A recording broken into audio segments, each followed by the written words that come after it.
ఒకళ్ళే ఇస్తారు చెయ్యి. మిగతా వాళ్ళు ఎత్తట్లేదు. అంటే ఇంకా డౌట్ అయింది ఆయన ఉన్నాడో లేడు అని. ఉన్నాడని నేనే ఒప్పుకున్నాను, మీరు ఒప్పుకోకపోతే ఎలాగా? యేసుక్రీస్తు అందరికీ ప్రభు అని అన్నారు, కానీ ఏ ఒక్క వర్గానికి ప్రభువు కాదు, ప్రపంచం అంతటికీ ఆయన ప్రభువే. Everybody, no caste and creed, ప్రతి వాళ్ళకి ఆయన ప్రభువే, అది తెలియజెప్పబడింది. అవునా కాదా? Praise the lord. మేము హిందువులు హైందవ్యంలో ఉండి మేము స్వర్గము అని అంటాము, మీరు పరలోకము అని అంటాము.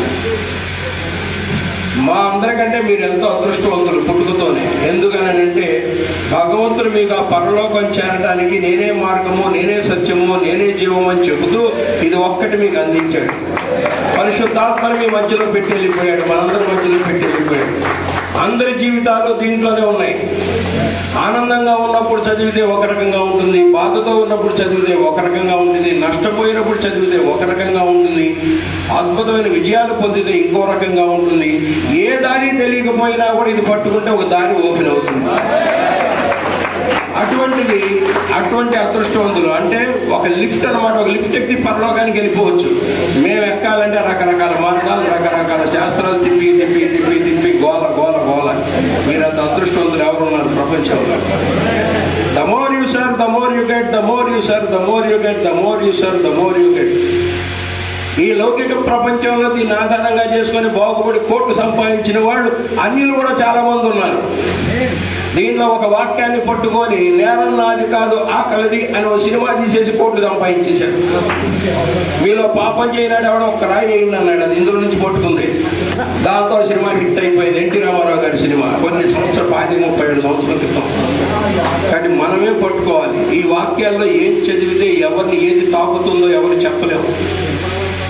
అందరూ చదివేదే, రోజు చదువుతారు, రోజు ప్రార్థన చేస్తారు. ఏదో ఆ వాక్యం స్పృశిస్తుంది, తట్టుతుంది. అక్కడి నుంచి అద్భుతాలు జరుగుతాయి. రోజు చదువుతున్నా కూడా అనేక మంది అనుకోవచ్చు, ఇంకా ఈ కష్టాల్లో ఉన్నాం, ఈ కష్టాలు ఎప్పుడు పోతాయి, అది ఎప్పుడు పోతాయి, ఇది ఎప్పుడు పోతాయని. మనం ఒక కార్యక్రమం మొదలుపెట్టి 4 అడుగుల ముందుకే ఇంకా ఆగిపోతాం. కాసేపు అడ్డంకి రాగానే ఆయన మనకేమైనా బాకీయా ఏంటి? ఈ ప్రపంచం మొత్తం పాలించే అతనికి మనకేమైనా బాకీయా? ఆయన ఎంత విశ్వాసంతో పట్టుకోవాలనేది ప్రతి ఒక్కళ్ళు ఆలోచించాలి.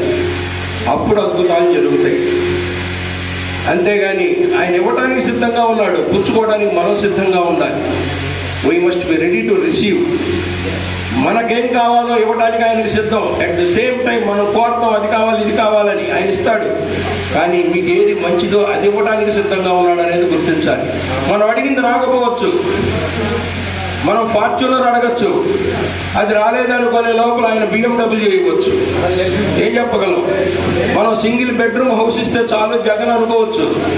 నీకెందుకురా సింగిల్ బెడ్రూమ్, నువ్వు నా కార్యక్రమంలో ఉంటూ నీకు ప్యాలెస్ ఇస్తానంటాడు. అవి ఆలోచించాల్సిన అవసరం లేదు.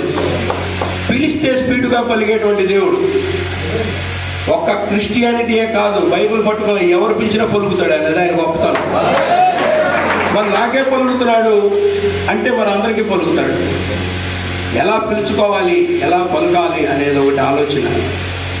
అది ఇది నాకు అక్కర్లేదయ్యా, నువ్వు నాతో ఉంటే చాలు అనుకుంటే చాలు. మనలో వచ్చి కూర్చుంటే అన్ని అయ్యే పరిగెడతాయి మన దగ్గర.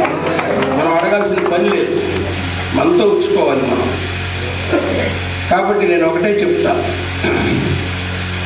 యద్యదాచరతి శ్రేష్ఠః తత్తదేవేతరో జనః సయత్ప్రమాణం కురుతే లోకస్తదనువర్తతే అన్నాడు. ఉత్తములైన వారు దేనిని ఆచరించురో దానినే ఇతరులు ఆచరించురు.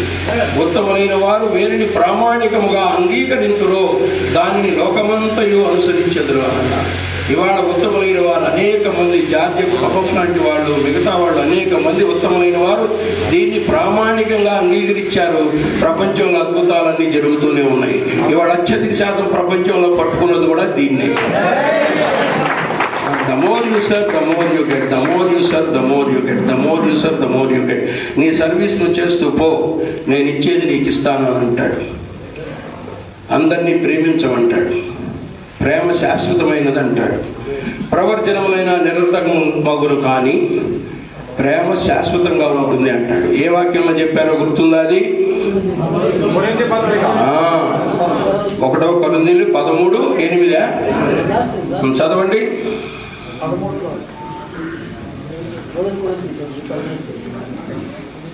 1 కొరింథీయులు 13:8. నేను చెప్పింది కరెక్టే. ప్రేమ శాశ్వత కాలముండును. అవును. ప్రవచనములైనను నిరర్థకములగును, భాషలైనను నిలిచిపోవును, జ్ఞానమైనను నిరర్థకమగును. మనము కొంత మట్టుకు ఎరుగుదుము. అలా ప్రేమ శాశ్వతమై ఉండును. శాశ్వత కాలం ఉండేది ఒక్క ప్రేమే. ఆ ప్రేమను అలవాటు చేసుకుంటే చాలు. Irrespective of cost and creed, ప్రతి ఒక్కరిని గౌరవించాలి, ప్రేమించాలి, అందరినీ కలుపుకొని వెళ్ళాలి. ఉన్నవాడైనా లేనివాడైనా సమానంగా చూడాలి. అలా చూస్తే అద్భుతాలు జరుగుతాయి. అలా అద్భుతాలు అలా చూసిన వాళ్ళు, అలా చెందిన వాళ్ళ వల్ల పలానా అద్భుతం జరిగిందని ఎవరన్నా ఒక ఉదాహరణ చెప్పగలరా? సరే, ఇవాళ మనం 2023 సంవత్సరంలో ఉన్నాం. కొన్ని వందల సంవత్సరాల క్రితం స్టాన్ఫోర్డ్ యూనివర్సిటీ ఎంతమందికి తెలిసి? ఇక్కడ అమెరికాలో స్టాన్ఫోర్డ్ యూనివర్సిటీ అని ఉంది. అందులో 2 అనాథులు చదువుకుంటూ ఉండేవాళ్ళు. ఆ 2 అనాథులు ఫీజులు కట్టడానికి నానా తంటాలు పడేవాళ్ళు. ఎవరో ప్రవీణ్ లాంటి వాళ్ళు ఇంకొకళ్ళు సహాయం చేస్తే మొత్తానికి అందులో యూనివర్సిటీలో చేరారు. వాళ్ళు ఏమనుకున్నారంటే నెక్స్ట్ ఇయర్కి మనం ఫీజు కట్టాలంటే మనం ఏ రకంగా ఫీజు కట్టాలని ఆలోచించారు. ఏదన్నా మన యూనివర్సిటీలో ఒక ప్రోగ్రాం పెట్టి టిక్కెట్లు అమ్మి ఆ టిక్కెట్ల ద్వారా వచ్చిన డబ్బుతో మనం ఫీజులు కట్టుకొని పుస్తకాలు కొనుక్కుందామని ఆలోచించి ఒక మ్యూజికల్ కన్సర్ట్ పెట్టాలని